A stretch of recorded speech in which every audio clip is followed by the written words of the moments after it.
Welcome to another exciting, fun-filled episode of Cartoon Calamity. Today we're going to talk about Fillmore. I'm Connor Kelly. This is Lily O'Connor. Did you say Fillmore or Film Noir? Film. Oh my god, it's a pun! I just noticed it. Whoa! I genuinely haven't. I didn't notice until you just said that. It's one of those moments where like you keep reading a thing and you don't click it until like someone says it out loud. Yeah. It's a Fillmore, Film Noir. Yeah, that's so smart. All right, that's the end of the show. 10 out of 10. Go watch it. Great. It is a great show. Class. The show ran from 2002 to 2004. It was created by Scott M. I'm gonna mess this up, and I know it. Gimple? I think that's the right name, but I feel like saying such right. That it's such an unfortunate second name. Yeah. It's like you can say Gimple or maybe Gimple, but either way, you're kind of just asking to be bullied. It could be like Gimple. Gimple? Could be. Oh, pouvez-vous? Oh, potential. This doesn't look French. Potential. And he created it as a parody of popular police dramas from the 70s. Scott was also the showrunner on Walking Dead season 4 to 8. So, okay. Yeah, there's some fun facts for you that love Walking Dead, because I know someone out there probably loves Walking Dead and is vibrating at the mention of their favorite showrunner. And to those people, I'm so sorry. Yeah, you have to like a show that it's so very underwhelming. I think I'm making some sort of backhanded remark ultimately, because we all know that no one watched The Walking Dead after season 3 or season 1. I stopped after season 1. I was like, this is dog shit. Go read the graphic novels; they're better. Which is a sentiment we usually have on this podcast of go read the fucking graphic novels. Yeah. Do confront the source material, especially with C6, where it's goddamn titties. Oh, just so like gratuitous nudity. And that's what we love here, you know? So the show revolves around former delinquent, now reformed, Cornelius Fillmore and his new partner, Ingrid Third. This is hardly the first show we covered which has the kind of titular Goss GF semi-protagonist. We mentioned it a lot because most of the voice actors that we speak about have gone on to voice Goth GF character archetypes in different shows, but I think this might actually be the first one where we're introduced to the trope. Yeah, and I'm fine with that. I'm a big fan of the Goth GF. Yeah, I've never had the pleasure of having a Goth GF, but plenty of fantasies. And I think this type of thing, because shit like Danny Phantom and I don't know, like Kim Possible as well had the antagonist Shago. Where it's like, it unlocked a lot of things for a lot of people. And I know this because we did spend until about 3 a.m. one time ranking all the different cartoon waifus throughout cartoon history. And if you looked at the S tier, it was just redheads and goths. Yeah. And that was it. I mean, that and I think anyone listening, all of you lovies out there, are lying to yourselves if you're not aligned with us on this. I know some of you listening may be gay, and if that's your preference, that's fine, and we are absolutely still like redheads and goths, okay? 100%. All right, you're gonna get a nice little goth twink. I believe in you. You can get yourself your goth BF, okay? You can get yourself your turn into the ghost Danny Phantom. That's what you can do. You can get that. Cornelius C. Fillmore, titular protagonist of the series, is voiced by Orlando Brown, who is the voice behind Sticky from The Proud Family. Which is a show that I really want to cover at some point because it was like a fantastic show that I remember growing up with. It was a really good show. I don't remember much from it because I kind of zoned out anytime it was on because it was like a stereotypically girly show, which like ironic now, but... Ingrid Third, Fillmore's goth best friend, and probably a lot of people's goth GF awakening, is voiced by the illustrious Tara Strong. As always. It's like I like the 6th or 7th time we've mentioned Tara Strong. And if you want to hear us rant about how much we love Tara Strong, watch back over our catalog of episodes, Lovelies, and you'll see. Absolutely, and mostly to the bumper analytics. But of course to enjoy Tara Strong as well. All in the guise of Tara Strong love. Horatio Viejo, the Safety Patrol's police chief, I guess, I archetype love him character. so much. I know you will. I'm certain you would. Serves as the superior to Fillmore and Ingrid, and is voiced by Horatio Sands. What a name! Holy Right. fuck, Jesus! Right. Karen Tahama is voiced by Lauren Tom, the voice behind number 3, as well as the voice behind Jinx from Oh Teen Titans. God! Ah! Let's rope in all of our goth GFs. Jinx was so good. I mean, like, a lot of love to Raven, and that's great. And Raven was like an OG, but like Jinx was another fucking level. Yeah. I think it's just the pigtails. Yeah, I think it's the evil villain part that does it for me. It's the criminality that adds a layer to it. It's danger, you know? It's like how I'm attracted to like bear traps.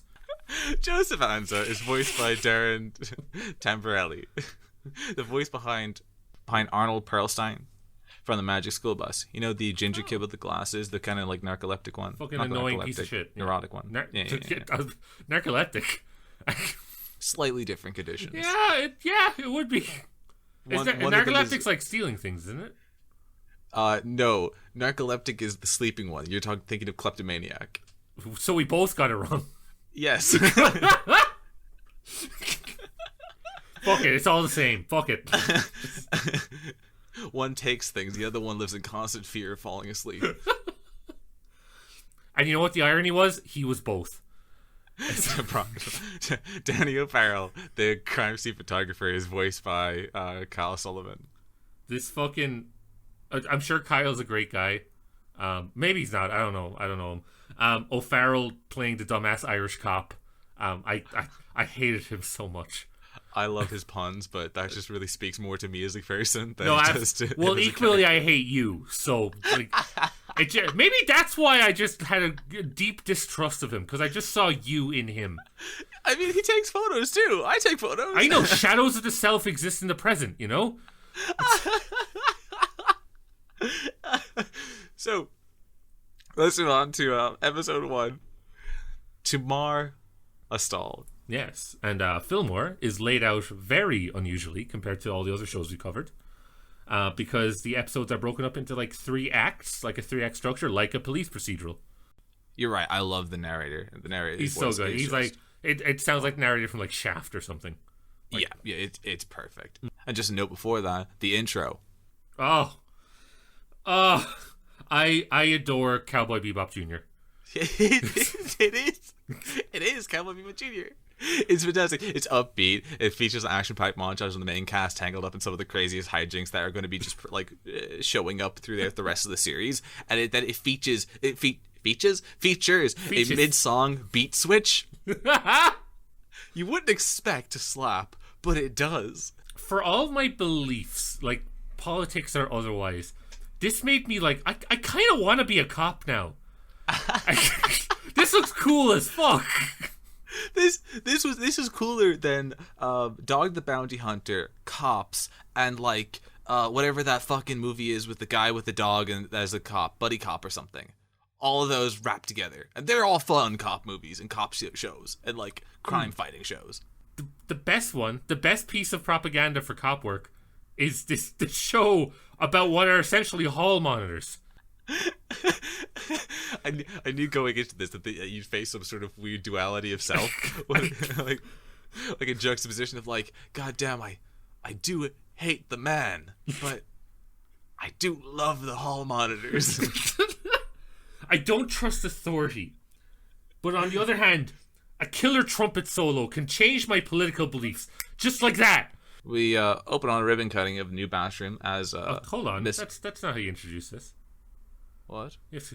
Act 1, Flushed Innocence. Excellent. We open on a ribbon cutting of a new bathroom as Miss Folsom asks Robin Spencer to introduce the opening to the waiting public. Robin, by the way, is rocking her best Michael Jackson impression with like a single glove on her hand. I thought was it becomes relevant later. But yeah, the single glove, I think it's a look that could come back. Absolutely. I would wear a single fingerless glove. You can do that. I will. I'll rock my best like Ash Ketchum impression with fingerless gloves. You do look like crackhead Ash Ketchum. I fucking do. Gotta snort 'em all. Is it Robin was the wee girl? Because it's been a while since I've watched Fillmore. Yeah. Robin Spencer. Just kind of throwback to our Foster's episode just 2 weeks ago. Robin, like us, is a bidet supremacist. I was going to mention that. Yuck! I fucking love bidets. Toilet paper is so inefficient. Fuck, dude. The bathrooms have heated seat, hand detecting taps, and bidets, okay? In 2002, my schools had horrifying, damp, cold toilets that looked like there were haunted monster creatures in the walls all the way into 2012. Even the bathrooms in college weren't this fancy. I cleaned the bathroom in colleges for a very long time. That was my job before I kind of got the current job I have. As a podcaster, yeah. As a podcaster, sure. We're not fucking sponsored yet. Squarespace, if you want to hit us up. Hey, baby, how you doing? But it got to a stage where like some of the toilets had to get like their toilet seats removed because like they would just they would be broken because people would fuck in them. If anything, they needed heated seats. Absolutely. Like if you're fucking on a toilet, you want to be comfortable. Yeah. While you're doing just a grotesque act. Yeah. Well, the thing is, you want to be seeped in sin while committing more sin. I don't. The S in STI doesn't stand for sin. Oh, well, I need to rethink a couple of things. How fucking Catholic was your upbringing? Holy shit. What I'm doing is I'm railing against it super hard. My grandmother wanted me to be a priest or a doctor. I failed on both fronts. I said, then we fucked in the steeple. That's right. Yeah! This follow-up is voiced by Wendy Malick, who's the voice behind Ada from The Owl House. Oh, excellent. Thank you for throwing in an Owl House reference. Wow. Yeah, I'll be real, I haven't watched The Owl House, but I see it kind of like blowing up a little bit. It's cool, yeah. At time of recording, season 2 did just get announced. I adore season 1. Mm-hmm. I thought it was fantastic. It is very gay. And as you know, a show just has to have one fucking homo in it, and I'm invested. Excellent. Yeah, I saw it making some rounds, and it seemed like it was one of those new up and coming kind of like blow ups, a lot like Steven Universe, but in like 2020s kind of now. Alex Hirsch is involved in it, which I think is more than enough to kind of get people on board. Yeah, it makes sense. Then we also have Robin, who is voiced by Mae Whiteman, who is the voice of Amity Blight from The Owl House. Amity Blight and maybe Funke from Arrested Development. Yeah, and Katara from Avatar. And also Ramona Flowers' one ex-girlfriend from Scott Pilgrim as well. That's her. Oh, wait. Oh, yeah. She is the with the Oh. She's been in a lot of cool things, genuinely. That's just clicking with me now. Oh my god. Yeah. It was very strange because, like, to me, she still sounds like Katara. So it's like she's doing this really threatening thing and like trying to fight Ramona Flowers and Scott Pilgrim, but that's Aang's waterbending teacher. What are you doing? It's like, don't use bloodbending. No, Scott can't handle it. No, bloodbending's lit. Use it. What the fuck are you doing? If you're in, like, okay, this happens in fighting games a lot as well. It's like, oh, the character's overpowered. Why are you playing it? Because it's overpowered. If you were in the Star Wars universe, you would just be flipping out like, just use the lightning! But yeah! Use it! What are you doing, man? Lo and behold, the stalls are graffitied, ruining the unveiling. The Safety Commission then lands on the scene to start the investigation. They have an idea how the perp got onto the scene and out of the scene. Yeah, this is kind of where it sets it up that this show is a perfect parody in almost every way, in that like it takes itself so very seriously but still manages to do it in a very comic way because these are still kids. Mm-hmm.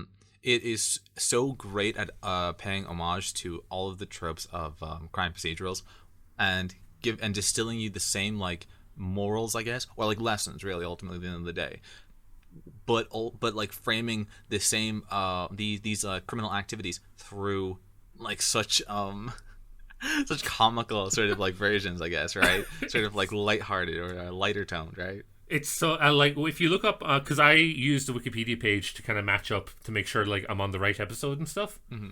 And on the Wikipedia page, it has a section at the end of the episode list being like real crimes parodied.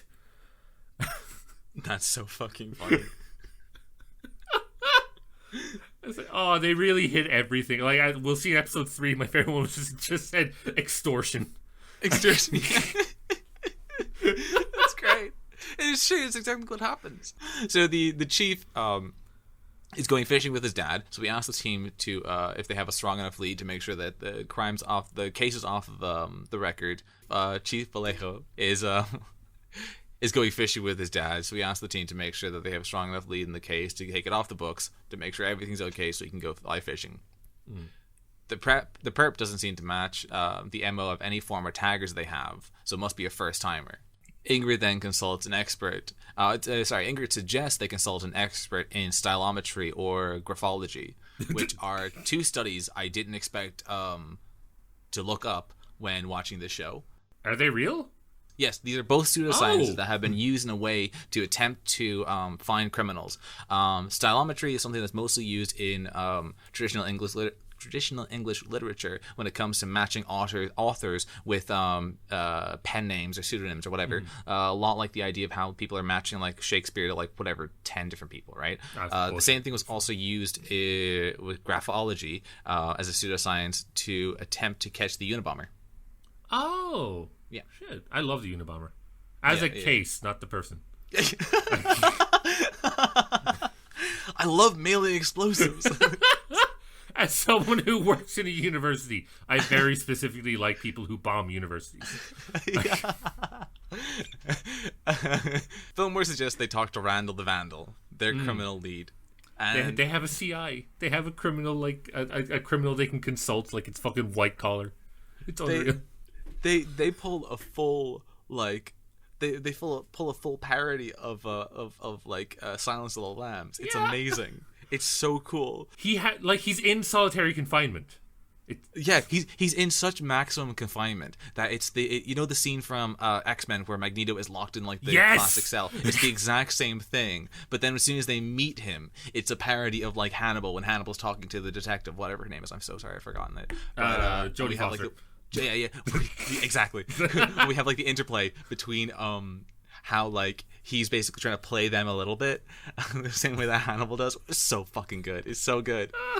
And when they kind of roll up to the house, like they have a whole building for this one dude, which makes you think maybe they have other people in solitary confinement. What did they do? But there's a whole lore now, and it's fucking great. But when they roll up, like you said, like with Magneto, they take all the metal things. With this, they take everything that could feasibly be used to draw or write anything. Up to and including Ingrid's eyeliner, who is, of course, a goth. So there is goth discrimination in this universe. And fun fact as well, the warden, I'm just going to call him warden, who is at the door making sure that no writing utensils come in. Asks specifically Ingrid of if she has any eyeliner, and then in a nice kind of gesture, Fillmore's like, neither do I, kind of like, stop trying to harass her on this shit. And I'm like, yeah, that's fucking right, Fillmore. Yeah, nice. Yo. Stick it to him. Randall is a former macaroni Michelangelo who's turned tagger, which it's such a good story. It's so fucking amazing. A young prodigy, and then he starts getting ignored, and he starts acting out. It's like, oh, I adore this so much. Because I feel like we ride the tightrope on that exact same line. It also might just be because I love the Riddler, and this guy's just the Riddler. We need a good Riddler, okay? The new Batman film coming out with Robert Pattinson as Batman. Yes. They have Paul Dano as the Riddler. Oh, okay, I'm excited. That could be good. I like Paul Dano. That could be very good. Yeah. Because right now we have Jim Carrey. I don't think we have ever, even in the Arkham Asylum games, okay, which are what say what you want about them, they are right. Good games, overall, like they're functionally great. I don't think that the Riddler was ever done good justice in it. No, because it's a hard villain to do because it's so naturally campy. It wouldn't have worked in the Nolan universe, I don't think, anyway. Paul Dano is a very talented actor. If you don't know him, he's the older brother, the silent one from Little Miss Sunshine. One of my favorite films of all time. It holds a very special place in my heart. It's so fucking, like, really, like, if you want to understand Americana independent film from the mid 2000s, there you go. That's your case study. He's also in There Will Be Blood. Fantastic in There Will Be Blood. Yeah, no, that's it. So, like, I'm looking forward to it because I think there's a lot of potential in a mastermind who, like, can outsmart anybody, obviously, except Batman, because Batman has to win. Fuck yeah. I want to see Batman, but it's 7. But what? You know the movie 7? Oh my god. Okay. Sorry. Did you think like a 7-year-old Yeah, or like 7? Yeah.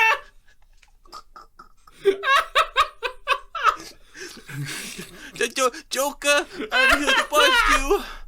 Don't do that with the bad guys, Joker. Just imagine you in front of like a panel of executives, and you're just cutting cocaine in front of them, giving no shits. It's like, alright, Batman 7. I lift my face up, nose gushing blood. Okay, guys, we make Batman, but he's 7 years old.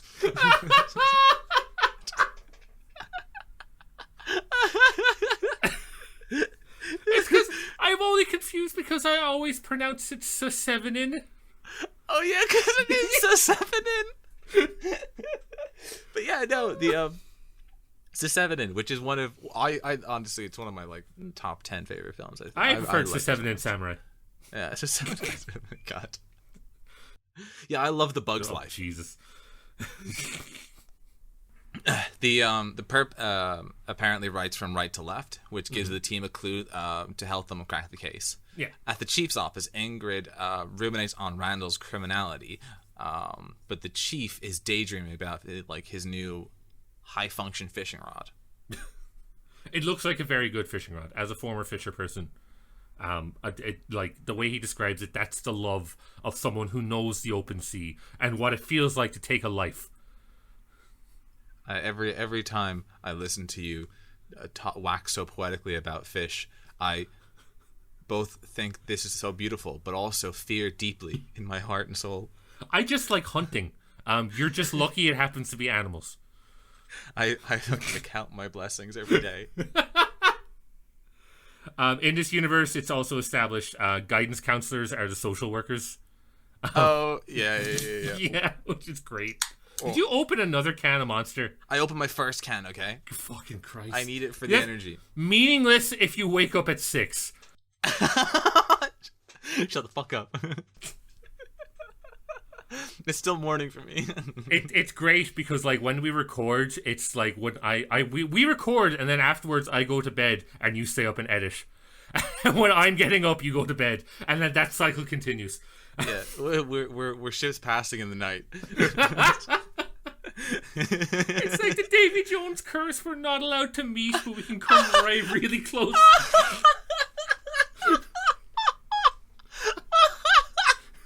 Does that make me Orlando Bloom?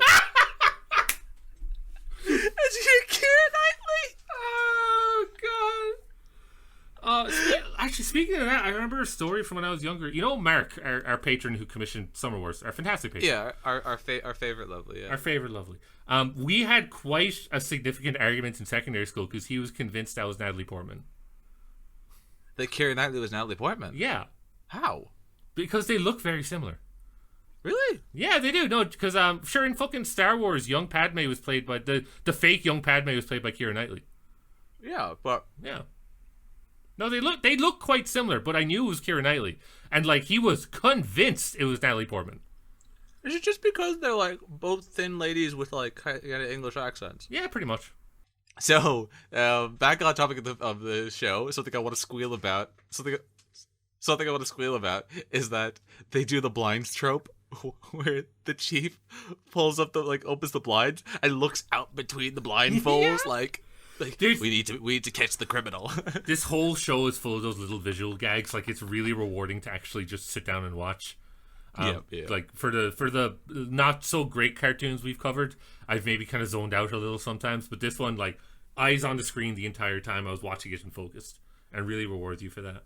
Yeah, as you're saying, the if you are attentive to this show, you will catch a lot of like references to things like CSI. Well, I think like CSI was kind of like more post this, but things that common tropes throughout like crime procedurals, and also even further back tropes that kind of originate from noir films as well, which is just so much fun.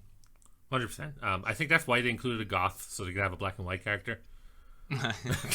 I just think that they wanted someone with one of those like Zoe Deschanel fringes. That's pretty much it.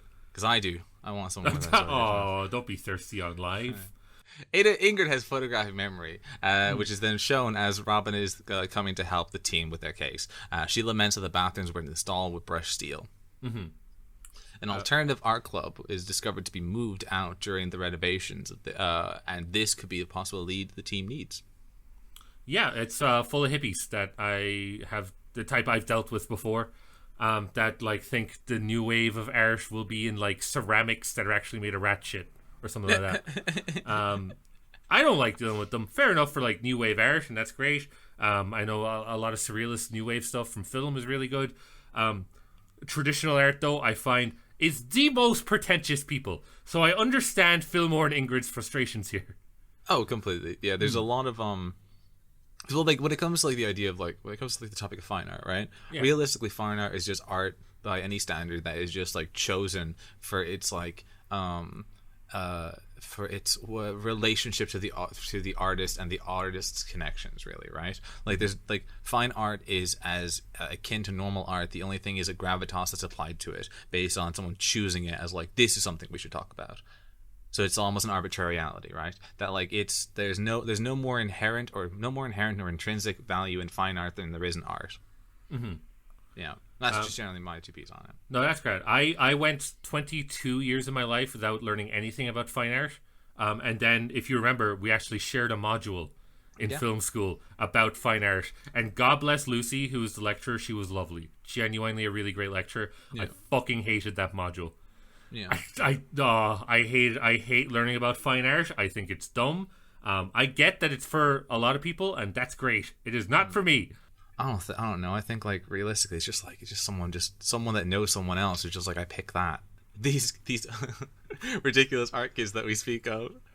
The lead of them, Frankie Pope, who's the founder and president, is like a classic oddball. I guess kind of in this. If he gives me this weird homage to.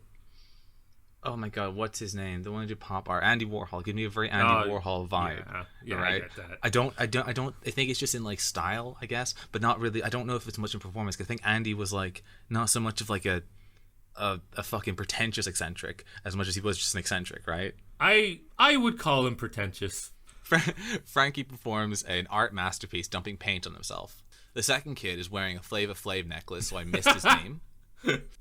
We can call him Flava Flav, it's fine. Yeah, he's the streetwise artist who is experimenting with minimalism, creating a dot with 700 layers of black marker, which is supposed to emulate the soul of the human condition, right? Which realistically nowadays should be worth like $6 million. Oh yeah, like you sell that as an NFT, you can buy enough crude oil to dump straight into the ocean to make up for the fact that you've sold an NFT. Oh no. Jean Grace, the secretary, who is a potterer, and she doesn't believe in bathrooms. Yeah, I get that. I would agree with her. Karen tells the team to check how the ink on a tag fades, meaning that the marker must have exploded, leaving stains on someone's like, leaked. Hat. Exploded is a little dramatic. Yeah. It would have like burst basically. It would have like leaked. Leaked is the word. Would have popped. You can just say leaked. Would have nuked. I'm going to fucking murder you. I'm going to rip out your aorta. The team goes to investigate the supply room, thinking the perp. Oh no, my heart leaked. Come on, bro. The perp of the refill. The chase scene follows where Fillmore and Ingrid chase the hooded perp. Fillmore uses a rubber band and launches himself on an office chair, where there's a battle that ensues of the chairs, where Fillmore is almost like head crushed against like a wheel, and Ingrid then pops a hole in a box of glue to tie up the hooded figure, where they Scooby-Doo him to reveal Tommy, the minimalist, Who Flava Flav? Flava Flav, turns out, was the villain of the piece. This is also the first time in the show where you'll see this school has more storage areas than classrooms. Mm-hmm. I think this is where Indiana Jones was shot. This is where that edited end of Citizen Kane was shot. And they're very cool scenes, don't get me wrong, but also like what the state of your fucking school, mate. What are you doing? They have so much funding. What the fuck is going on? No, they don't. Because in the next scene, they give out that Fillmore destroyed $700 of office supplies. Which, first of all, it's $700, you'll be fine. And second of all, how? It was glue. It was glue in an office chair. If you was a box of glue. A box of glue? That could get you off for like, what, 2 days? And then you're done. That's not that much. It's really strong glue. It was able to nab that perp. You throw that in a fucking Sentra bag and you go chase the dragon. It's industrial. The chief returns congratulating the team, and the team ends up pranking the chief with a singing fish. They also hire a barbershop quartet, which I think is a little excessive. I thought it was like a barbershop triumvirate. Oh, there were 3, yeah. I didn't know the word, so I just went with quartet, but I know what that means 4. Fillmore notices the markers weren't red but black. Tommy mightn't be the fit for stainless after all. The case. They bust open the case pretty well in something that was actually kind of smart. They noticed because in English we write from left to right, and if you're right-handed, that's fine. But if you're left-handed, that has the potential to smush your page with ink and stuff. And they noticed that the perp was probably left-handed. They then head back to Randall. Randall congratulates the duo on getting this far and offering on offering art supplies. He then gives them his tragic backstory from virtuoso to vandal, Flava Sava. Yes, I remember now. His name was Flava Sava. It doesn't really fit. This guy is the smallest white boy you will ever see. And call himself Flava Sava. So, whatever works. It's Randall gives a location that he would tag, and the team are then on their way to find the crook. Unfortunately, though, Fillmore ends up dropping a pencil that catches the door. The team stake out the bathroom. Frankie ends up sneaking into the girls' bathroom to draw toilets. The bathroom is tagged while the team is distracted. Right before getting the perp, the high-powered bidet fires a water torrent so powerful it stops Fillmore and Ingrid from following suit. It made me feel some kind of way. I wish I had a bidet that looked like a fire hose, man. Exactly. If anything, it just really shows how good these bidets are, because honestly, really I need to have something that'll clean out the grooves inside of me. Mm-hmm. Absolutely. You have an ass crack, and that ass crack is mostly shadows. And shadows need to be cleaned. Folsom gives the chief a stern talking to, threatening the whole safety patrol office with renovations into a yoga studio. I also have down in my notes, Frankie has a toilet fetish, but I can't remember the context in which... It's because he sneaks into the girls' bathroom. He does, yes, never mind. Exactly yeah. Cool. The team go back to Randall, who has broken out of Maximum. Randall is on some super villain energy, but gives the team their perp gift wrapped. Give their perp gift wrapped with a newspaper article showing Robin cutting the ribbon left-handed, also gloved. Ooh! And which hand was the glove on? Her left hand. Oh my god! The team confronts Robin, revealing that she was stainless this entire time. Oh my god, the preppy white girl was the villain. Who could have guessed? Fillmore, riding a postal cart, uses the chief's fishing rod to wrap up the case. And in a lot of ways, I think Fillmore walked so Hunter x Hunter could run.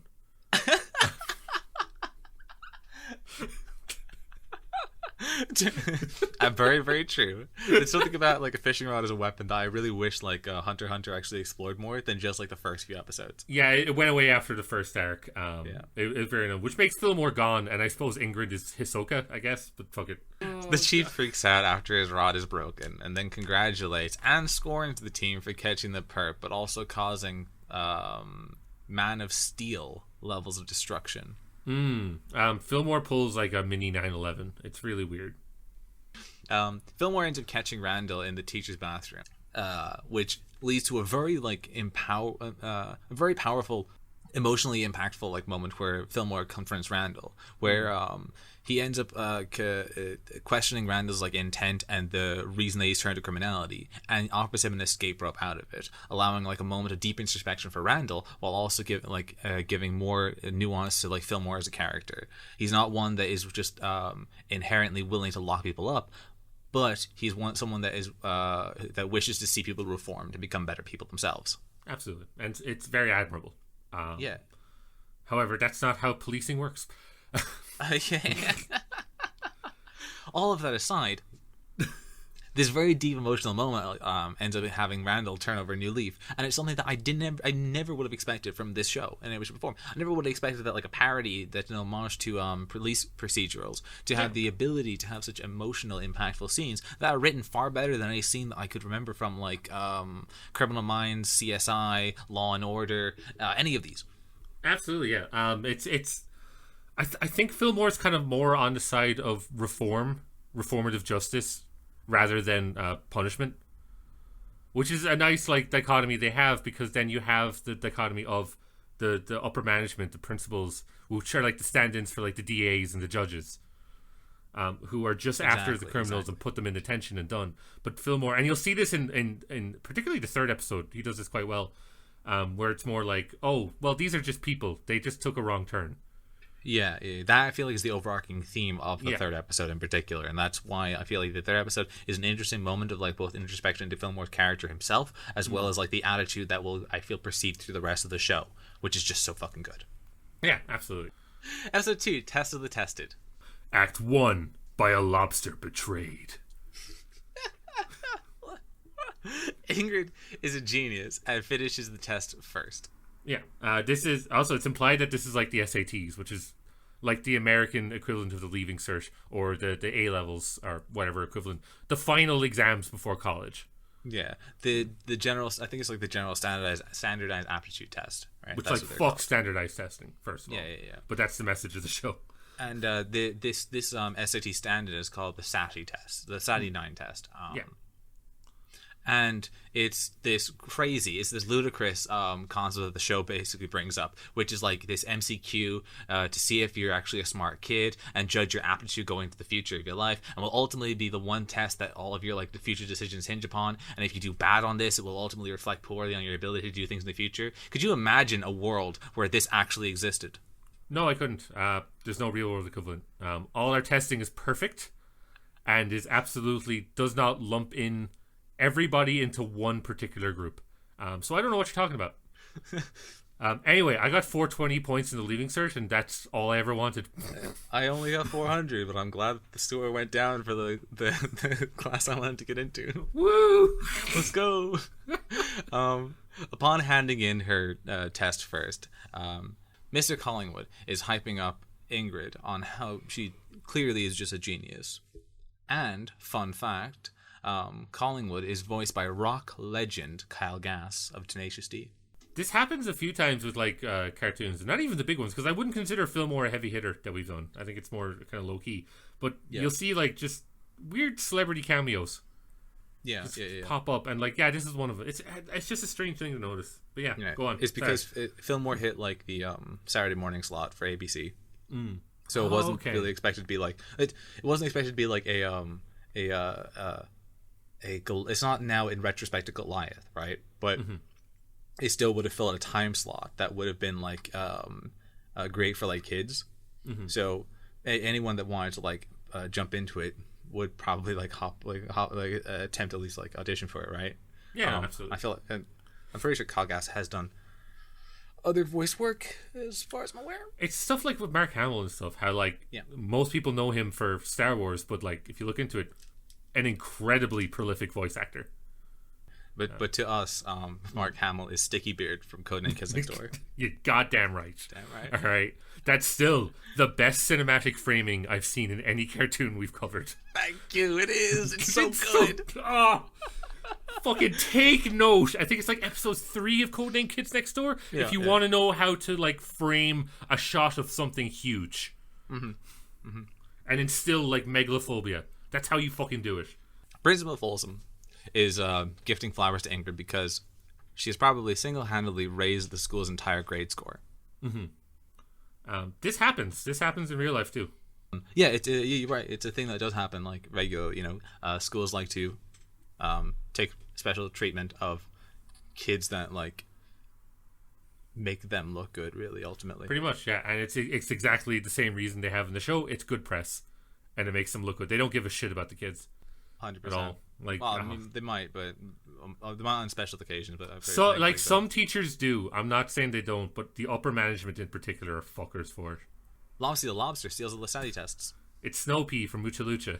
it's Snow Pea's evil brother. It looks exactly like Snow Pea, though. It's just red. Yeah, true. The original shot of like the googly eyes as evil Snow Pea tries to steal from Kyle Gass is the funniest fucking thing. Horror movie levels of shit. It looked. It reminded you know the scene in One Punch Man where they say his origin story and he's fighting the crab monster. It reminds me of that. Yeah. And he gets like one tapped. Yeah. It's like the guy from Tenacious D just fucking decks a kid. That would be sick. Fillmore fucks with Ingrid's photographic memory, making her forever remember some kid in bathroom in like towel robe. The original mascot Elliot was tied up in the basement while the prep. A truly horrifying scene, like shirtless in the basement with a Chinese finger trap and like it's a helmet over his head. Yeah, helmet backwards. Meanwhile, the perp must have gone out and commit this heinous crime in question.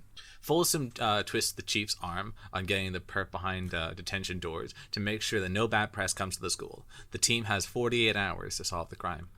This is the moment I realized this whole show is based on child exploitation.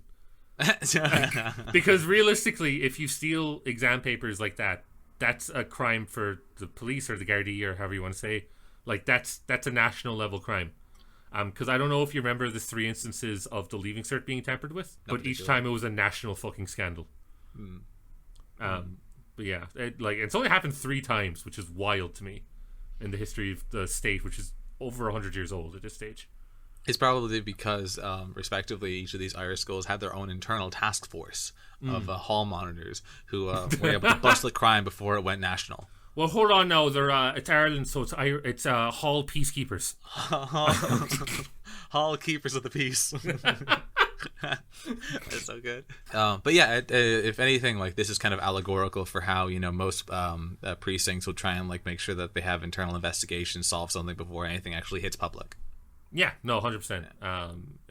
I'm interested to see because I didn't watch beyond the 3 episodes, and I can't remember from watching. Like, do they have Fillmore's version of Eternal Affairs? That would actually be really fun to see if they yeah. It'd be dope because they kind of go into it in the next episode with what Ingrid's doing, but we'll talk about that. Augie Sanson is skulking around the crime scene. The duo try to catch Augie, who runs as they roll after him. The cheerleading coach is trying to encourage the cheer squad to pyramid harder as the whole team rolls away past them. The cheerleading coach makes a Pokemon reference. Yeah, and like not even like a subtle one. Like a proper fucking Pokemon Go to the polls energy. It's like, Geodude, use Harden, and you should harden like your Geodude in the games, kids. But he says that. That's in the script. It's so good. Yeah, I don't know how Niantic didn't come down on their ass so fucking hard. It threw me off. It threw me off in the weirdest way because I think it's the one. It's frustrating because it's like that one moment where like within this fantastic general show, which is very very good. This does completely ring of like a product of the time. Yeah. It's ringing completely of like, oh yeah, we're now just in like the mid wave of like the Pokemon hysterica that has like hit the entire. Yeah, this was early 2000s, so Pokemon cards were like fucking cocaine. Yeah. There were literally Pokemon cards at that time going for like hundreds of thousands, right? Even now, there are now Pokemon cards that go for like hundreds of thousands. Yeah, there's another wave. Right? Was it fucking PewDiePie or someone? It was Jake Paul that did like did like a jerk off session of like I'm investing money into my version of crypto, or into like the hard ass where the fucking the weird equivocation it was they had to it. Yeah, there's like shops in America now just won't sell them because kids just fucking ran out. Yeah, and I think the real crime of all of it is that there are real genuine like earnest collectors who have spent years like cultivating a fan base and cultivating a collection that they're like honestly and earnestly quite like happy and attached to, who are like appraisers in their own their own hobbies, and who are also like just general lovers of like the Pokemon art, right? And they're being fucked over by a new wave of like counterfeiting, a new wave of people who have no idea who the fuck or what the fuck Pokemon is, right?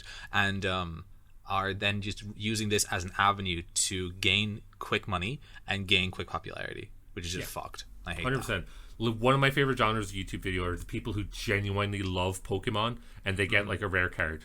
Oh, and, like it's so. Like, younger me would have called it cringe, but now that I'm older and, like, the concept of cringe is just fucking meaningless to me. Yeah. And it's just like, no, these people are so genuinely excited, and it puts a fucking smile on my face. Yeah, it's so heartwarming. And like you said, it's fucked them over, which really pisses me off. After the Geodude moment in Fillmore, that kind of took us both out, and that's fine. The most surreal chase scene in the world continues, where they get into tires, Ingrid, Fillmore, and your man, who I can't remember the name of. Augie, yes. Augie, apologies. They get into tires and roll down the hill a la what Jackass did in, I think, the show or one of the movies, I can't remember. And they prove that that's a terrible idea, and you will hurt yourself doing that. I think Steve-O got a concussion. But yeah, they eventually get to the bottom of the hill of the school, which is like a pier. And Fillmore goes right over the edge and goes into the water, and then, what's his name? Fuck. Augie. Fillmore goes over the edge right into the water, and Augie manages to land on the pier and just like, have a nice swim, Fillmore. And then Ingrid fucking bodies him straight up, just pushes him into the water in her wheel. At which point Augie gives up the box that he's been holding the entire time. Turns out he's been stealing tartar sauce. And, funny enough, Augie is voiced by none other than Frankie Muniz of Malcolm in the Middle fame. That's it. You mean Cody Banks, right? Frankie Muniz, I followed him on Twitter. I unfollowed after he became quite a big advocate of a man who I'm not sure if you know, but he's quite infamous, called Sheriff Joe Arpaio, who was recently indicted because he was a warden. He was like almost a police sheriff in a small town in America, but he ran chain gangs of mostly black prisoners. Woof. Yeah, Frankie Muniz, quite a big supporter of him. Woof. Chain gangs, terrible, absolutely horrible. But the music that comes from it. God fucking damn it. God, my soul will always sing. Yo, Slavery, real bad, not gonna lie. But Old Man River, what a bop. I mean, I cannot support slavery, but still like the music, okay? Oh, no. We can get away with saying, like, we like the Foggy Dew despite colonialism, but we can't say that. In about, like, 5 hours when I'm looking over this, I'll probably keep it in. Fuck it. I got balls of steel on this one. Let's go. Oh, sure. If you go down, I go down with you, I guess. Fuck it. We'll have some amount of notoriety. It'll be fun. We'll just go on to D-Live afterwards. Christ. Well, like, come on. Don't tell me that chain gang music isn't fucking great. It's great. It's more the almost advocating for chain gangs.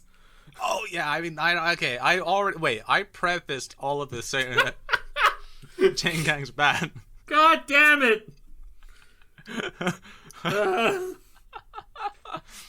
Augie gives a lead for the duo to look the other way. Seth is a suspect this time, and ends up running away, leading to a moment where Ingrid almost lets him go, empathizing with like Augie's struggle. You forgot the most surreal moment. Where they go to like an egg roll shop? No. The jelly cube. Oh yeah, during the actual chase scene, they run through a jelly cube instead of like a pane of glass. Yeah, it's so like a pane. It's a trope in like crime shows and crime movies where like the person is chasing the perp, and there's like a pane of glass or something in the way, like, or someone's moving house and there's a couch, and they get in the way of the person that's chasing. Fillmore inexplicably has a cube of jelly, and like a massive one at that. Like, this is 5 meters cubed, it's large. And instead of going around it, both Seth and Ingrid go through it and like kind of video game physics their way. So like they're sprinting, they hit the jelly cube, they move slowly through the jelly cube, they get through it, they're sprinting. It's another moment that kind of like took me out and like, what the fuck is going on? Yeah, I completely agree that the jelly cube is a little bit of like a weird scene, and like I kind of it was like one of those, it went so fast it didn't like actually faze me, I guess, but it's very strange. You kind of like pick it apart a little bit, right? That's not how that works. You're not going to move through jelly like that. It's your ultimate problem with it. The physics of it was just not accurate. The jelly was too thin. Bruh, come on, dude. Get it together. Even though Ingrid ends up sympathizing with Seth, who is struggling with the fact that the test is ultimately like the be-all and end-all of his future, Fillmore catches Seth, telling Ingrid that ultimately they're partners and their job is like more important. And if anything, if they want to fight the test, they should do it the right way, not the wrong way. Absolutely, yeah. Ingrid kind of has her moment at the bridge where she's like, I don't feel right arresting this person. Mm-hmm. Which is, it's a common enough trope in police procedurals and stuff. Mm-hmm. I feel like this person is clearly innocent and is just a victim of circumstance more than anything. Mm-hmm. Which is like also a very powerfully nuanced message to give when it comes to like a kid's show, right? That there's something called like the noble crime, like what is immoral about stealing a loaf of bread to feed your family, kind of thing, right? Just lame is. Yeah. Yeah. I mean, it's like, I mean, fuck, Les Mis stole this from like years of moral philosophy, like. Like, right, like we understand like the idea of the noble crime, right? Absolutely. Yeah, breaking into an abandoned building that's still under someone's like ownership to make sure that your family can have like shelter, right? That kind of thing, like just to not be Les Mis, exactly. Right. It's just because you brought up the loaf of bread, all right? Fuck off. Now the wheel is turning. Now Jean Valjean is nothing now, and I'm Javert. Seth cheated on the Saturday Nine, which is why he thought he was being brought in. Folsom is breaking down now as we end up going to the principal's office because there's a constant ringing noise from Washington. Mm-hmm. Folsom then puts on her glasses just to take them off at Fillmore, claiming that they'll find the test, which I think was such like a beautiful use of the trope. Yeah. It reminds me, there's a thing in wrestling. You know Kurt Angle, right? Yeah, do you know Kurt Angle? Yeah. Kurt Angle, for those who don't know, he wrestles in like traditional wrestling gear, so he has the leotard with the straps going over his shoulders. And when he's doing something very intense in the ring, he'll take the straps down and kind of scream and go like, "Oh yeah," doing like the wrestling pose thing and the macho shit. Mm-hmm. And he became known for that. That was one of his character tropes. And as a parody, just before he kind of retired, I think it was, he already had the straps down during a match, and then like there was a false finish, which is like a thing in wrestling. It's whatever, you can probably tell what it is by the name. And so Kurt Angle does his thing again, his kind of power up phase, for lack of a better term, but his straps are already down, so he looks at them, brings the straps back up, immediately brings them down again, and the crowd went fucking nuts. Folsom has Ingrid take a wellness group to mentally discombobulate after the Saturday Nine. Fillmore lets her off the case to sort out her own issues with the exam. Imagine having to go to therapy because of an exam. Yeah, imagine. That could never be a possible thing that would happen in any reality. Absolutely not. And there definitely isn't entire charity organizations set up in a country specifically because so much mental health issues have stemmed from this exam. Yeah. And imagine like a national level exam that would cause so much general trauma that radios and public television broadcasts would often talk about how you'd be able to actually survive through it. And if anything, it's all just celebrated as a group level of trauma. Mm-hmm, absolutely. Yeah. Leaving Cert was fucked up, wasn't it? Yeah. Wait, the Leaving Cert was Oh yeah, the Leaving Cert was fucked up, wasn't it? As Ingrid goes to a prayer circle, the counselor ends up asking the entire group to like shout out about how much they hate the criminal and consoles them on their ability to basically retake the exam. Meanwhile, Fillmore and the safety patrol, sans Ingrid, look for the lobster costume with heat goggles, predator vision style. Which, like, and they find it, and that's fine, but it implies that the lobster costume is constantly heated. Because if you leave clothes on the ground, it naturally acclimatizes to the heat of the ground. But they kind of explain it sort of like quasi-CSI manner, where it's like the mascot manufacturers make their suits out of rubber because they because they want to make sure that it's durable, not exactly comfortable. So in this normal heat, or this like sweltering heat, or whatever heat they have at the time, it'll retain all that like all that temperature, right? That's such utter bullshit. That's implying the ground also does not retain temperature. Yeah, but it has such like a wider surface area that it disperses it, right? But as opposed to like something that's so much. Hold on now. I distinctly remember the scene. No, because the ground was blue and the fucking costume was red, which implies a very significant temperature change. Yeah, like Bruh, come on now. Hold on. Put your hand on like on a black car in like the middle of a black car isn't a Red Lobster costume. Well, red retains heat. Not as well as black, Connor. All right, our lovelies out there that have any amount of science in them. Fuck's sake. Email us at cartooncalamitypodcast@gmail.com and let us know if a red costume outfit is scientifically capable of storing enough heat to be detected on a heat sensor. Or just email us to tell us like that you like us and if you like anything about the show, or if you don't like anything about the show, you know? Yeah. We just like engagement. Yeah. And make sure you leave a review on Apple Podcasts or wherever you have your podcasts. Exactly. And if you'd like to support the show, go to patreon.com/Cartoon Calamity, where you can subscribe for the low price of €2 a month. We understand that in these times it's really difficult, and now that the global pandemic is slowly lightening up, people are moving back into work. And if anything, this entertainment might be something you really are more willing to support rather than your own home and your own happiness and your own like capability of doing so. But if you have even the smallest amount, all of it helps. Any of it helps. It helps us keep the lights on, helps us get the wheels greased, and keeps us rolling as quick as we can. Absolutely. And we appreciate each and every one of our patrons/lovelies, whatever you want to call them. And we love you. And for the low price, like I said, of €2, you can get access to the Discord server, you can get early episodes, and you can even vote on what cartoons we actually cover. And there are also other tiers where you can see the amazing rewards you can get for those prices. And if you go to patreon.com/Cartoon Calamity. Ingrid chases down a suspicious individual who has been protesting the exam since the beginning of the episode. Enid, I think, is her name. Enid. Thank you, yeah. Enid. Fillmore, simultaneously, tries on the lobster costume that they find, but can't fit through the basement window the perp would have had to have left from. Absolutely. And then Fillmore does not take off the costume, which is weird. It is very strange. Yeah. I mean, if I had claws, I would also keep them. I don't know if the claws are functioning. They kind of do snap a little bit, though, I'm pretty sure at one point. I don't know if they, like...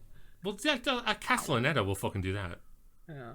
I should strap Castellanetas to my hands.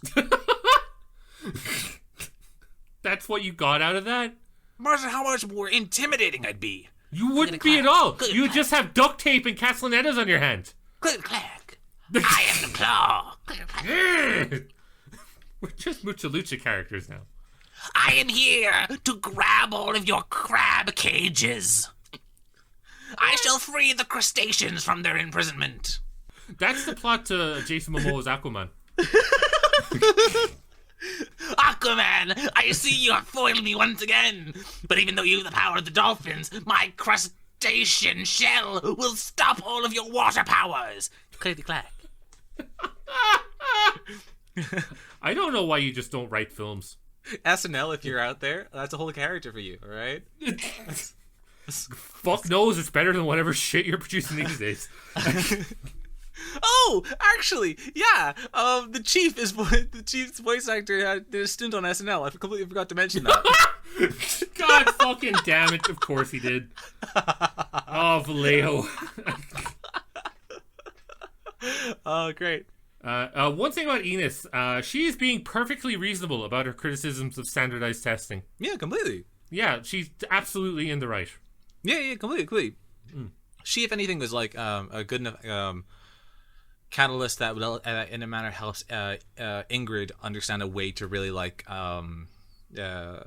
challenge the system, right? Yeah. Indy complains about how the man is bringing her free spirit down, which is a reasonable, as we said, complaint. Inside of Enid's locker, which Ingrid asks to investigate, just in case the exam papers are there, are chrysanthemums, which I believe mean loyalty and love in most interpretations of the flower. Triggering Ingrid's photographic spider sense to kick in. Oh. So that she can then see Elliot with the flowers. And so they start to put two and two together. They realize that Elliot fits a lot of the descriptions and the necessary things for who the suspect is. Mm-hmm. Yeah, and this is like a fun thing that kind of happens throughout pretty much every episode. It's a well-constructed like detective piece. It's a good procedural where you are given like pieces of evidence the entire way through to help you decipher who the person is that actually did the crime. In the same way that I mentioned, talk about the last episode, Robin had the glove on her hand, which is something we noticed at the beginning. She then ends up like complaining to Ingrid and Fillmore that the toilet stalls weren't brushed steel.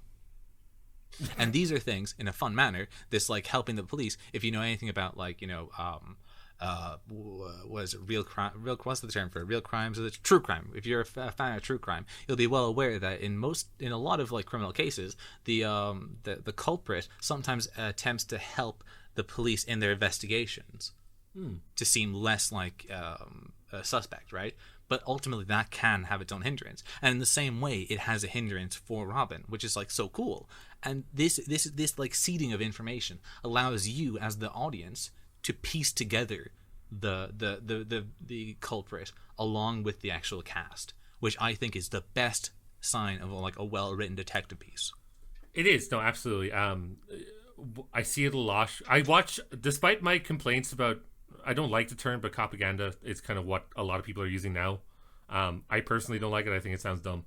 But these kind of police procedurals where they're doing stuff, and what they end up doing for bad ones is that they will mysteriously find something that ties everything together.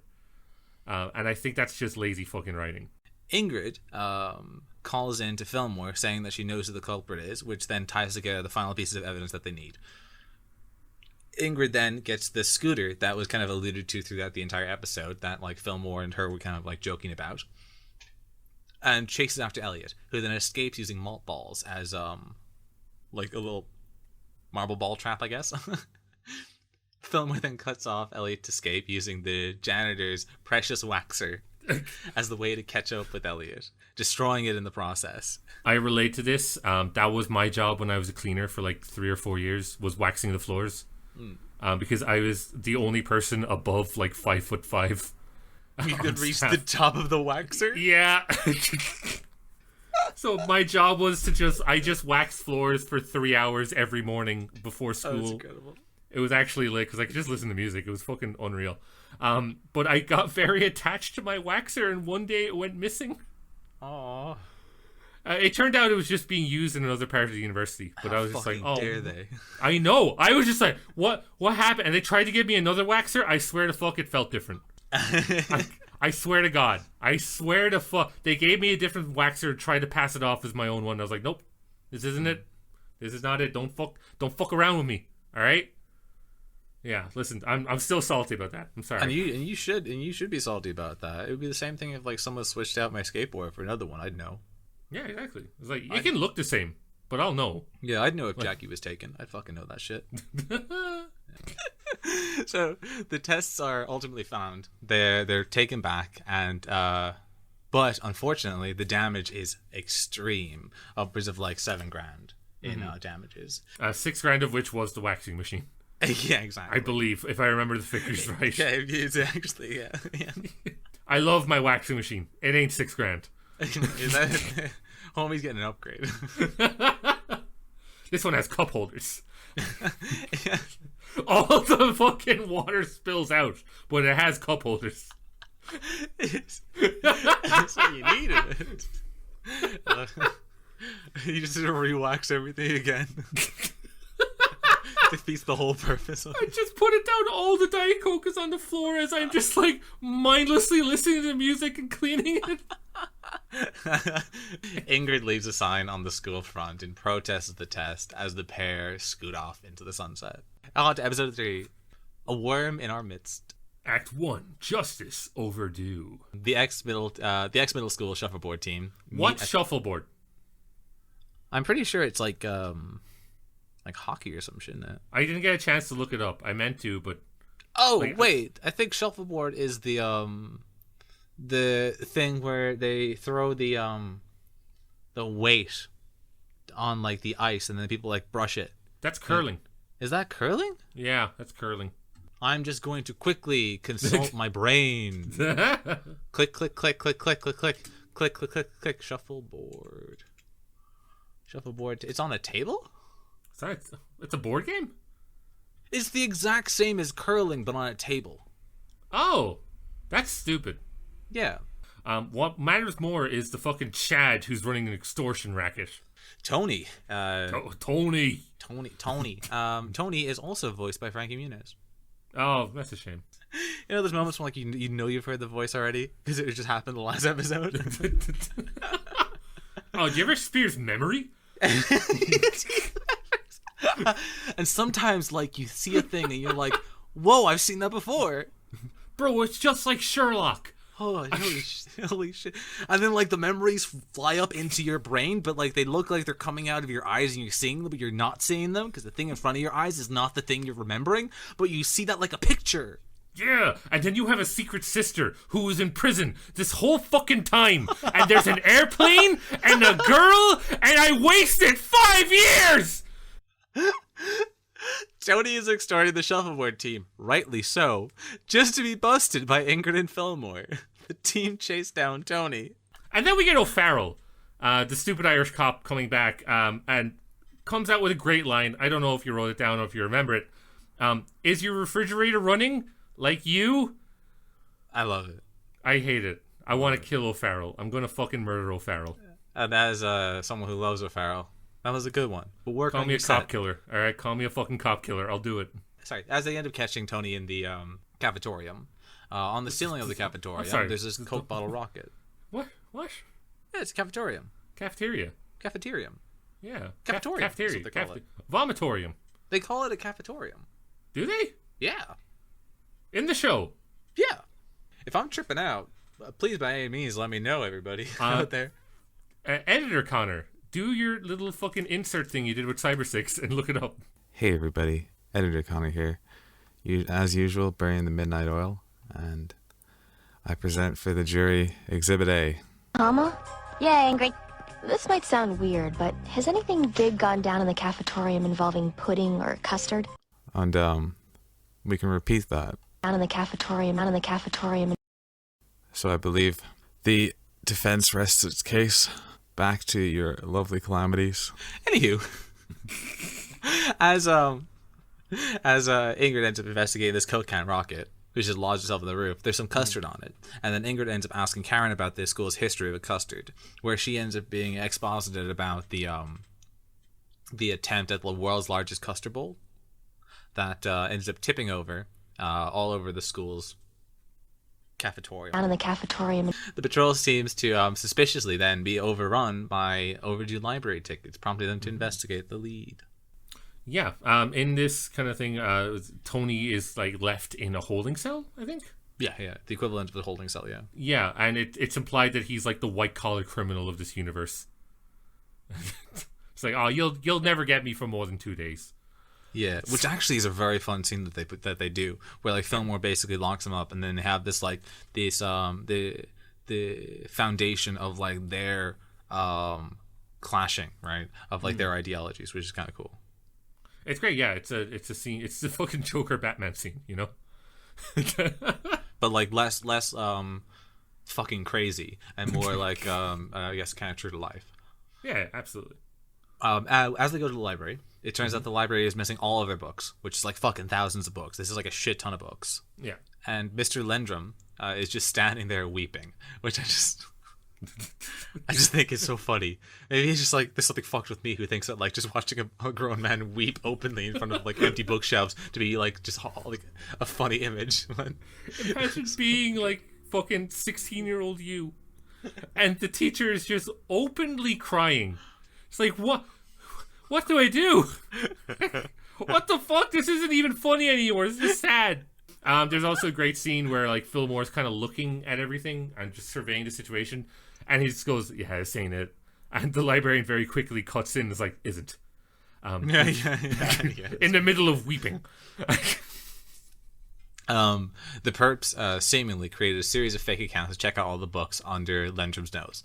Folsom is on the line and freaking out, and then Noah, the head of the book club, is heartbroken by the loss of the written word. as well as the loss of the innocence of all the youth around. Yeah, they said they stole our innocence, which I think is a tad dramatic. They stole library books. Yeah, and as someone who doesn't really care too much about the written word, I think, fuck it, right? Like, libraries have a lot of books. You could absolutely, other libraries will help out, just give you spare books for the time being until it's sorted out. It's not a huge deal. It's very impressive, actually, that they stole that amount of books. And the internet exists, and like Cliff Notes a thing. Yeah, absolutely. So you don't really need to read books anymore. We're shitting on. By the way, a lot of our audience are very much bookworms. Just to warn you. Yeah, I'm not gonna lie to them and say that I like books. I don't really read books. I get books are like useful and shit, but like just haven't been encapsulated by the written word. That's why I went into films, right? True. Yeah. True. What is a film but just a better book? Yeah. True. Exactly. True. You know? Can you hear a book? Can you hear a book? Can you? Watch our Patreon just fucking dive off a cliff. At least I stand by my fucking principles. And today's sponsor is Bookwalker. We hate books. Unless Audible wants to sponsor us, then we love books. Yeah. I mean, I'll love books for a price. I'll believe anything you want if you put enough zeros on a check, man. Yeah, that's not that many zeros. So, whoa, €10. Well, fuck, I'll do it. You know how many monster cans that is? At least 4.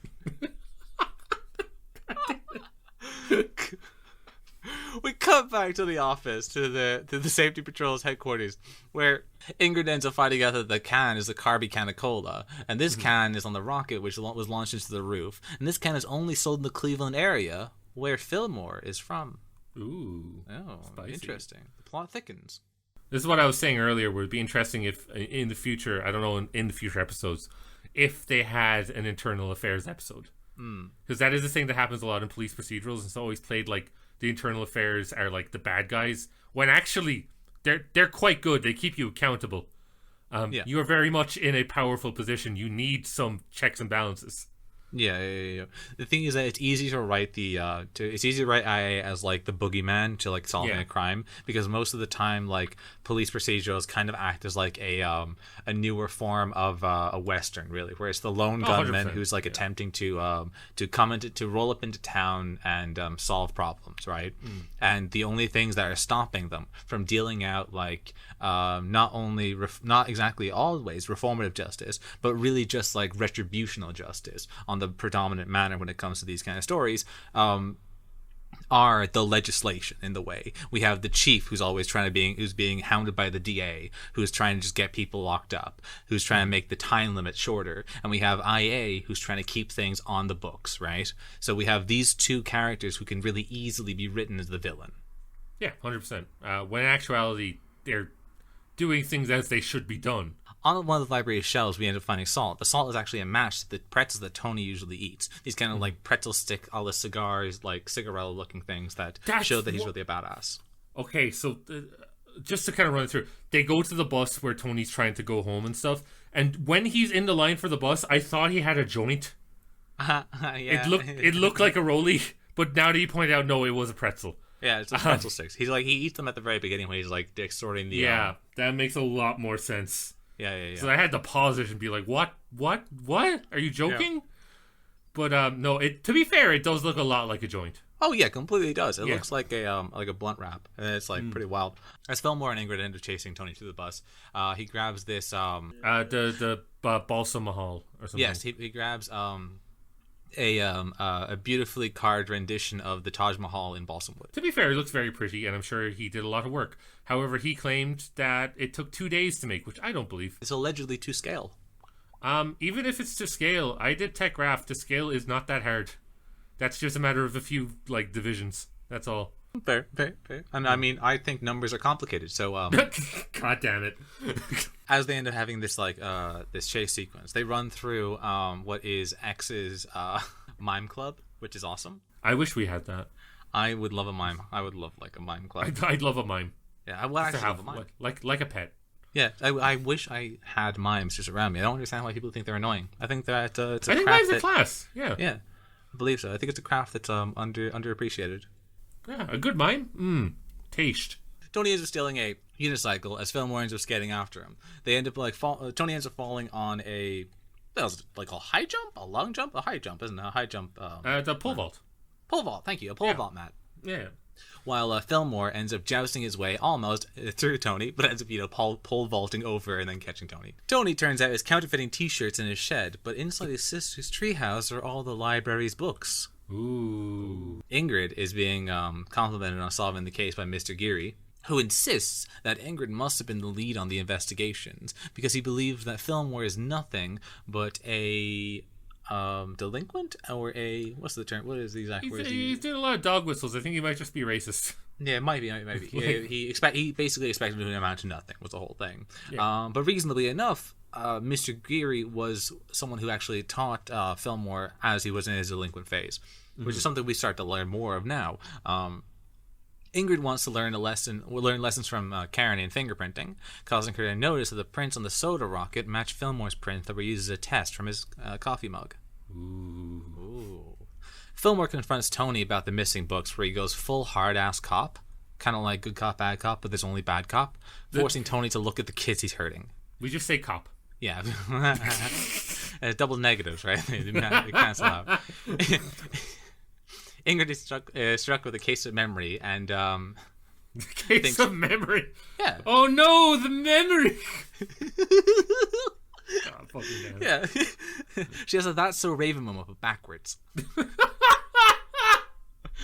That's just called memory. Tony is in the clear because he's afraid of heights. Yeah. That's why he wouldn't put the books in the treehouse, and that's why he never would have done treehouse in the first place. But Fillmore is too stuck on Tony to listen to Ingrid, who shows him the error of his new line of thinking by revealing the rocket she's been kind of working on. Yeah. There's also Ingrid goes over kind of Tony's history. And it's Fillmore's history. Sorry. Pardon? He goes over Fillmore's history. And also Tony's. Yeah. Because it's he could have hacked into the library system. Sorry. He failed computer science twice, which only made me jealous because their school has a computer science course. We do not. After going through Tony's files to really prove, hammer home the point, this is when the rocket is ultimately revealed to Fillmore to try and rackle him off of the fact that he's so zoned in on Tony as the only culprit, which is actually a fun thing that does happen in police cases. Yeah, absolutely. In true crime cases, police officers, when they think they have a really good lead, they will get overly biased and unable to kind of shake other evidence away from taking them off the track. Is it confirmation bias? I think it might be confirmation bias, but it's like a pre-cognitive pre-something bias. Yeah. Basically you see what you want to see once you kind of made up your mind, and that's particularly dangerous if you're a police officer. Yeah, completely, and it's something that a lot of cops are aware of when it comes to, especially small town cops are aware of these kind of things. So these are the ones I've kind of listened to talk about this stuff. Yeah. Who completely are aware when it comes to solving an entire case, issues can arise if you don't clear your mind completely of any preconceptions you have, which is kind of hard to do. Yeah, absolutely. And again, this fucking show does it. This show shows that. I've never seen that shit in CSI. I want to say that they probably had a good police advisor on this, but I haven't done the research for it. They might have. I could not unfortunately see a police advisor, but I don't think I actually looked into a police advisor, which is something I believe they definitely I wouldn't be shocked. At which point, Fillmore, after kind of lamenting a little bit at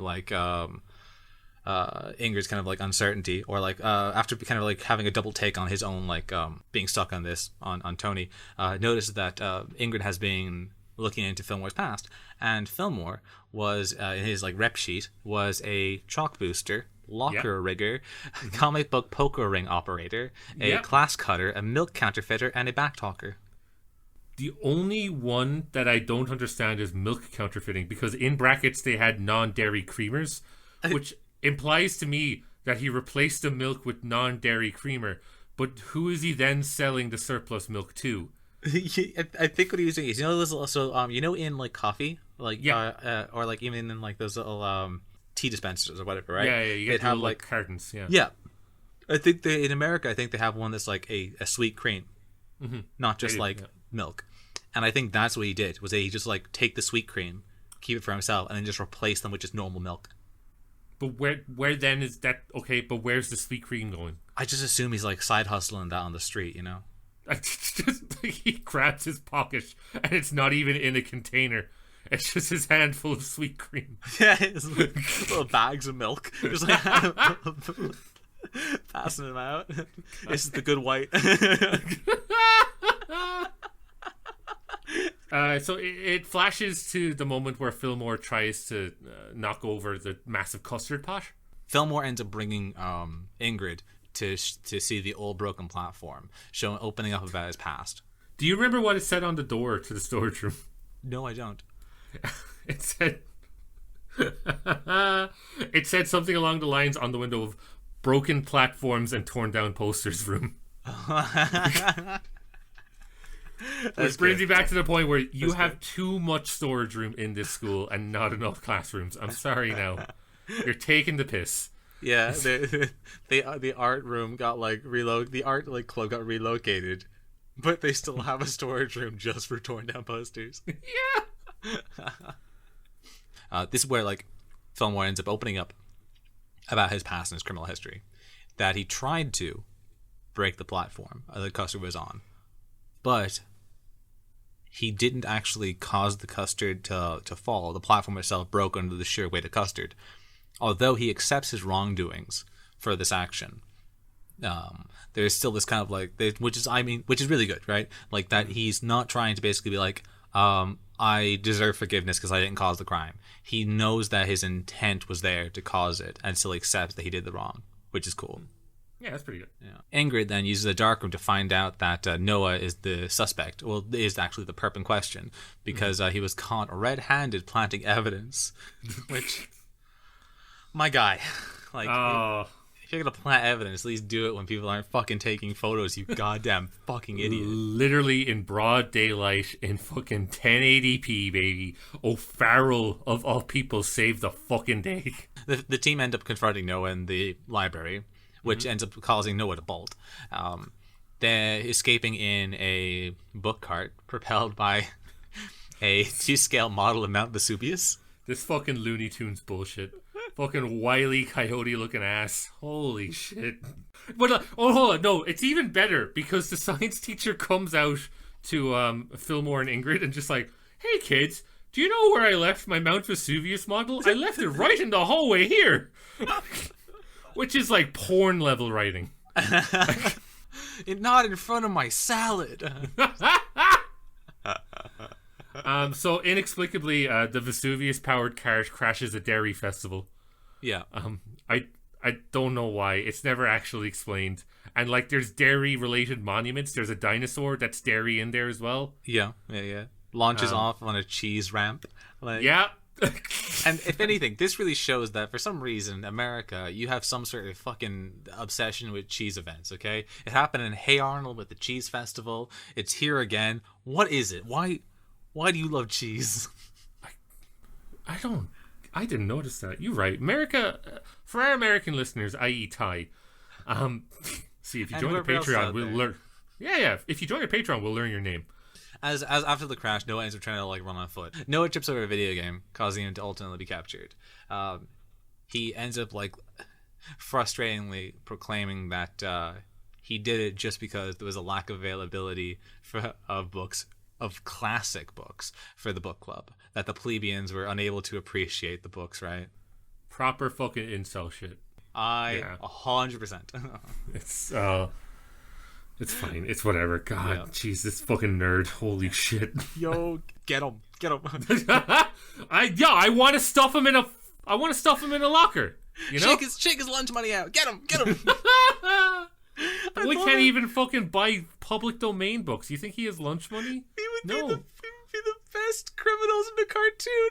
I'd be there with my Flava Flav necklace and a backwards cap, and you'd be lifting nerds up by their legs, shaking them. I'd just be there like, give us your lunch money, get it. It's like fucking. It's good representation when the trans person is the bully. You know? That's right. Yeah, we're just shown to be normal people. Oh god.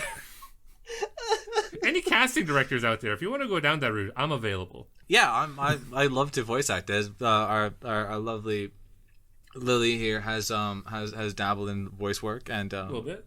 I would love to at least flexibility, as you've seen my work already in this episode with Crabman. That's his only role on IMDb right now, but he's hoping to expand. And I'm going to write it tonight. Crabman, episode 12, Cartoon Calamity. Fuck me. So we end up finding out that Tony was the one that helped Fillmore catch Noah. Tony ends up then mending the wounds that have been created between himself and Tony, and they kind of become a sort of like akin to friends. They bridge that gap, and the scene is actually like shot very well. Yeah, It's impactful and it's very, very good. There are some remarkable, and this is kind of like tying up my general thesis on like the entire kind of series at this point, is that like the show has some remarkably well performed introspective moments between characters. Randall as a primary example of this, as well as Tony, who have their finale moments where Fillmore then unpacks the reasons that they have for doing the crimes, and ultimately tries to go for tries to instill a positive change and growth, which are important and possible for all of these criminals who are just ultimately wayward people. The fact that they're kids allows us to then empathize with them more because they have the future ahead of them, which is something that is slightly taken away and not available in shows that star adults, because we kind of preconceptually assume that as an adult you probably are grown exactly to the point that you're at. That is your final form, and a criminal may always be a criminal. But if you see a child doing crimes, you can understand and empathize that criminal has the potential to grow, and that's something that's a very powerfully good message within this show that I love. Absolutely. I would generally agree. Like you kind of implied around the middle of the show, I have watched a lot of police procedurals. Growing up, they were just on TV a lot, and I watched a lot of television. As you know, that's kind of why we're here. But what was on Irish television weirdly was a lot of those kind of crime shows and police procedurals and stuff. So I know the formula that they use, and I know how it's influenced my beliefs today. Because the main issue a lot of people have with those shows is that they glorify police work quite a bit. And they, not only that, but I think the more pressing issue is that they glorify the abuse of the police. And I don't think that's a point that can really be argued, because it's seen as almost heroic if like they enter without a warrant or something like that, because that in real life is something that gets people killed. However, what I will say for the strength of Fillmore, it shows restorative justice, which is what I think a lot of people are kind of aiming for, where people are given the chance to grow and reintegrate into society. And I know this is a very serious point to say on what is a kid's cartoon, but it's important to get them young, and say what you want about representation in cartoons, but like you can tell all you want, I don't want politics in my cartoons, I don't want anything like that in my cartoons. Ultimately, that's bullshit.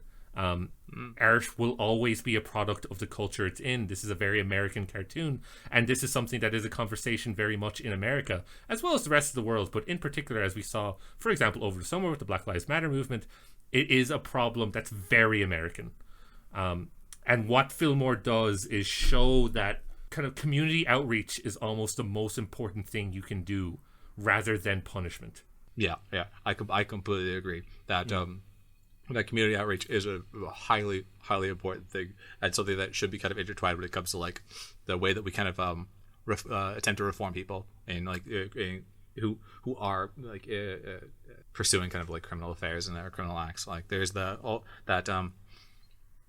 like our kind of combined thesis is that reformative justice rather than retributional justice is the most important thing. Yeah, absolutely. And like you can dissect that all you want, but ultimately this is just us kind of shit talking on a podcast. So please don't. But I think we're both kind of in the vein of the way it is now is not great, but there is room for a lot of improvement.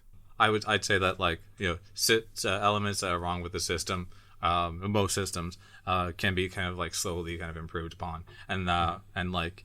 As impactful as even kind of jumping off the point you made about Black Lives Matter. Yes, it is like a very American problem that is happening in particular when it comes to their like justice and legislation systems and like the failings within it. That systematic change needs to happen. But I feel like I would probably be more of an incrementalist, where like bit by bit is a thing that's important, even though it's really, really catchy to say like large scale growth right now. We need to have like We need to build the foundations of pillars for a system that can be better than the one we're already in. But I think that's what most people are asking for, because like the people asking for like full scale revolution, to me they're just LARPers. I'll be real. True. It's whatever. But obviously you and I shit talk a lot, and we have friends who shit talk like, oh, Lily's an anarchist and all that. But like, I'm well aware that revolution doesn't happen overnight. It is a step-by-step process. Like we can start with the kind of the major issues. For example, in Ireland, we can really reform direct provision. That's a great example of something that this country does that's awful to minority groups. And it is part of the justice system, because obviously no human being should be illegal. Yeah, 100%. I feel like we're going into very deep topics for a cartoon. Yeah, but I feel like this is what's so fantastic about Fillmore as a show, is that Fillmore is capable of really, really well and entertainingly giving us these themes, and delivering them to an audience that are children who need to like learn these kind of messages growing up, right? Listen, you fucking get them young. 100%. Hook them on it, right? Yeah. Give them good messages like it's crack cocaine. Hook them young. Exactly. And like we were shit talking before we were recording about The Owl House, which is a cartoon that's out recently, and season 2 just got announced, and I loved it because it had a really good gay representation in it. And I didn't have that when I was a kid. And my gay little fucking heart is so happy for the kids who are going to be watching that, and it's normalized, as it should be, because like it's a normal fucking thing. And it's a similar vein with this type of thing. You don't have to stop at identity. You can also normalize theory. Exactly. If that makes sense. Yeah, I think that's a good way to kind of put it. I completely agree with that point. A little tiny bit on like the show's actual running and reception. Just like a little final points. Show ran on ABC in 2002 on the Saturday morning block, and then its departure to the Disney Channel, making it the last Saturday morning block show on ABC, as far as I'm aware. So Saturday morning block shows, if people aren't aware, it was kind of like the 8 a.m. to 10 a.m. kind of block that was on in like mornings, mostly in American TV shows kind of had it, and a lot of like I guess European contemporary shows, contemporary stations had like a similar kind of system where they'd show cartoons on most like normal, not normal, on most like generally expected for adult television broadcastings from the morning slots. That kind of that kind of setup. Thank you. That kind of setup was slowly kind of like disincentivized and kind of like departed from as fully dedicated cartoon shows became the norm.